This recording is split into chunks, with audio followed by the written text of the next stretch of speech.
Cricbuzz Chatter at the end of an eventful first day in what we hope will be 25 days of riveting cricket. But at the end of it all, one side a little happier than the other. It's still early days, but one side a little happier than the other. I'm going to talk about that to England's Ashes winning captain, Michael Vaughan. I suspect, though, Michael, you're not overly surprised by what happened, even though it wasn't a great day. But I'll start off by asking you this question. At the toss, both captains said they wanted to bat first. In retrospect, was it not such a bad thing to bowl first? Well, at 130 for 3, it was looking, like a good decision. Johnny Bairstow and Joe Root were playing nicely. I didn't think India had a fortune in that opening session. The ball passed the outside edge on a number of occasions. India played on England's vulnerability with the bat. You just could watch them and see the likes of Bumrah, Shardul Thakur, I thought was excellent. Shami.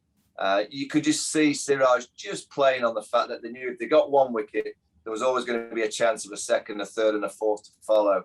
For England to lose those last 7 wickets so quickly, though, it's happened too consistently over the last few years in the Test match team. You go back to India, bowled out cheaply on a consistent basis. You actually go back to Sri Lanka without Joe Root's run, so they probably lost that series. New Zealand exactly the same. And now the first day of the Big 5 Test match series against India, exactly the same thing has happened. So this batting lineup that England have, it's not a great one. You know, you take Ben Stokes out of there, you don't have the depth of Chris Woakes coming in at 8 or 9. It's not a great batting lineup. And I think India knew that. They knew that they could just bowl that fuller length, which they did, probably a little bit fuller than they did against New Zealand in the Test Match Championship final. And I just feel that most teams that have got quality, of which New Zealand had and now India have, they just know that Joe Root, he can't do it all on his own. And he's not got a great deal to work with him around. So India were excellent. England, I'm not that surprised, Harsha, I have to be honest. I thought on that kind of wicket with the ball moving, we don't quite go behind the curtains when they bat, but for the most of them, you do have to just have a cheeky look from behind the curtains because technically and mentally, there's a few in that batting lineup that just look a little bit frazzled. The same things that had us frustrated during the World Test Championship game, where the ball wasn't swinging, India were bowling back of a length and short. But it was amazing how both Bumrah and Shami started to bowl a fuller length, got there pretty quickly. And I thought the return of Bumrah to the player we know him to be after that little blip in the World Test Championship final was the big bright spot for India, both Bumrah and Shami. Yeah, I mean, I don't think it's rocket science, Harsh. I mean, you've seen Test cricket in the UK for many, many years. I played for a few years now, broadcast on all the England home series. It's not rocket science. You just bowl full of length. You try and hit the knee roll length as many times as you can, on and around off stump with the odd short, sharp delivery. You just play around the chord and you start with 3 and 1.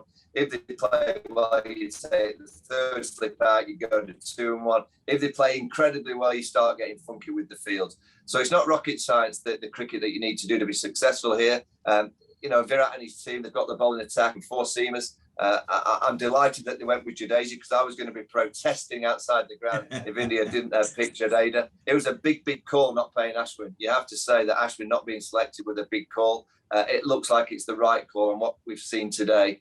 It's that length. You know, I was impressed, and I'll ask you, Harsh, about Shardul Thakur. I thought he was excellent. I thought he bowled that pace that was perfect for that wicket around 80, 82. He got the ball swinging around, and he looks like a real quality cricketer that the Indian team have. And interestingly, both him and Jadeja got picked largely for their second skill, which is that they bat better than the other rivals for their post. So Jadeja over Ashwin because he's the better all-round package, and Shardul Thakur maybe over Umesh Yadav. But Shardul is an interesting player. He comes from the distant suburbs of Mumbai, a place called Palghar.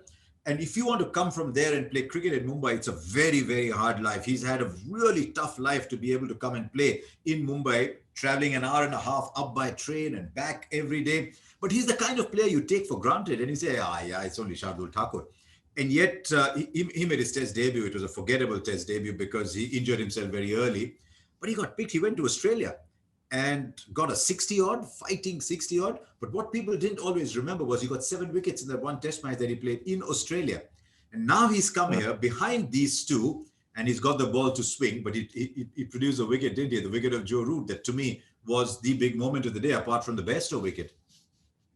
Yeah, Bairstow was the key to start with, because that partnership was growing, and I thought Johnny was playing nicely. But Joe Root, that was just a lapse in concentration. This batting lineup, Marsh, you've seen a lot of England Test match teams. This is nowhere near the standard that we usually produce. Technically, there's a few players that just don't look like they can survive the first 20 balls. The first 20 balls, the hardest 20, and you need your technique to, get you over that initial period. And there's a few technical flaws.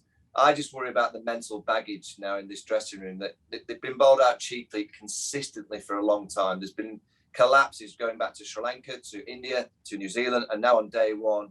And this younger set of players, how do they clear away that baggage? That mindset of, if they lose 1 and 2, is that kind of vibe around the dressing room, here we go again kind of mentality. It's going to be hard from an England perspective.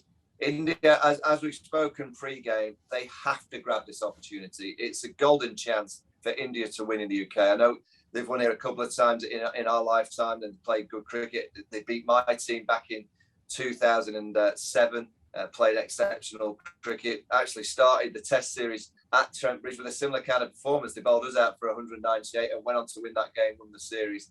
And there's a little bit of deja vu creeping in, that there's a few starting to mention those numbers and starting to look at this test, looking at this batting lineup. There's a lot of kind of suspicion around a few players in the England side. There's not a great deal they can do with the side. So India have to grab this opportunity. Virat, he can eat his dinner tonight. There might be a bit of rain on days 2 and 3, but they'll have plenty of cricket over the course of the next 4 to try and force the victory. It's time now to go back to Michael Vaughan, the captain, and put him in the hot spot.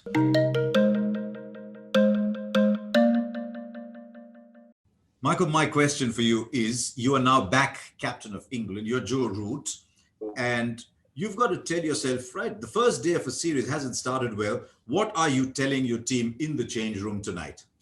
Well, you've got to be honest. I think he's got to be honest with the group and say, come on, that wasn't quite good enough.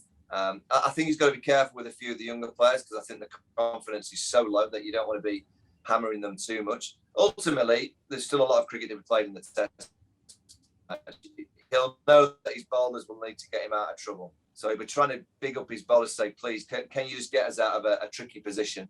And when they come to the bat again in the second innings, they've got to try and get the score that they would expect in the first innings. Test match cricket is about a big first innings score, but you do get a second chance. So you get a chance to do it in the second innings. And because of how badly England have batted today, they'll have to do that in the second innings. So he'll be confident and positive with them. But I think in the back of his mind, he'll know that this batting lineup has been fragile for too long and been making similar mistakes. And I think he'll also understand that these players have not got any better. And that's what you look for. Are they improving? Are they getting better? And they don't seem to be doing so. So that's a real concern. Right. In fast forward then, what I'm looking for is a little bit of stability, because I've seen the Indian batting collapse, showed up sometimes by the lower order. The top 5 or 6, like everybody else, don't have the greatest numbers in England. But I'm looking to Rohit Sharma and KL Rahul to just blunt Anderson and Broad, to get them into a second and third spell, and to see if those legs still have it in them to come back and keep delivering second, third, fourth spells, and then allow the Kohlis and the Rahanes and the Punts to play freely. It's a great chance for India. It really is. They have to grab this opportunity.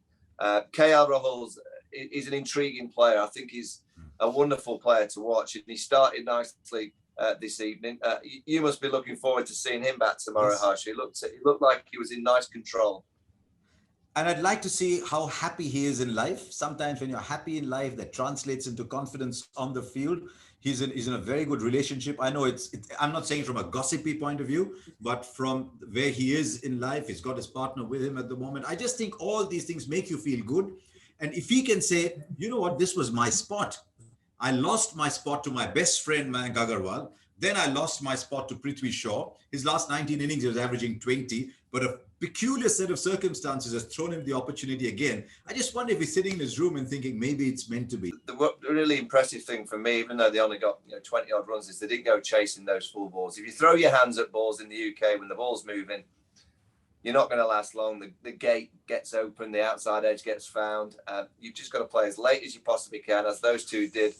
for those few overs this evening.